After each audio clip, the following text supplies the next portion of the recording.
അനസാറേ, നമ്മൾ ICMSൽ എന്തോ marathon start ചെയ്യാൻ പോകുന്നുണ്ടെന്ന് കേട്ടല്ലോ, അതെന്താ സംഭവം?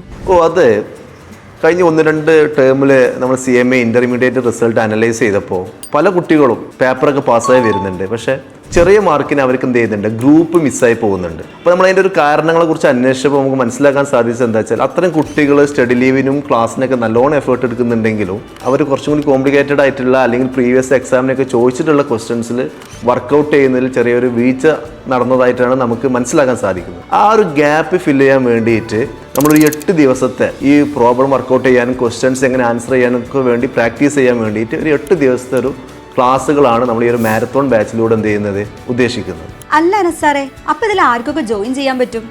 ഓൾറെഡി ഈ ഒരു CMA ഇന്റർമീഡിയറ്റ് ഫസ്റ്റ് ഗ്രൂപ്പിന് വേണ്ടി പ്രിപ്പറേഷൻ നടത്തിയിട്ടുള്ള വിദ്യാർത്ഥികളുണ്ടാവും. കഴിഞ്ഞ ടേമിലായാലും തൊട്ട് മുന്നത്തെ ടേമിൽ എന്ത് ചെയ്തിട്ടുണ്ടാവും, എക്സാം അറ്റൻഡ് ചെയ്തിട്ടുള്ളവരായിരിക്കും. അതല്ലെങ്കിൽ ഇത്തവണ ഫസ്റ്റ് ഗ്രൂപ്പിന് നല്ല രീതിയിൽ പ്രിപ്പയർ ചെയ്ത വിദ്യാർത്ഥികളായിരിക്കും. അത്രയും കുട്ടികൾ ഫോക്കസ് ചെയ്തിട്ടാണ് നമ്മൾ ഈ മെയ് 16 സ്റ്റാർട്ട് ചെയ്യുന്ന ബാച്ചിക്ക് നമ്മൾ എന്ത് ചെയ്യുന്നത്, ഫോക്കസ് ചെയ്യുന്നത്. വളരെ ലിമിറ്റഡ് ആയിട്ടുള്ള സീറ്റ്സ് മാത്രമേ ഉള്ളൂ, മാക്സിമം ഒരു 100 സീറ്റ്സ് മാത്രമേ ഉള്ളൂ.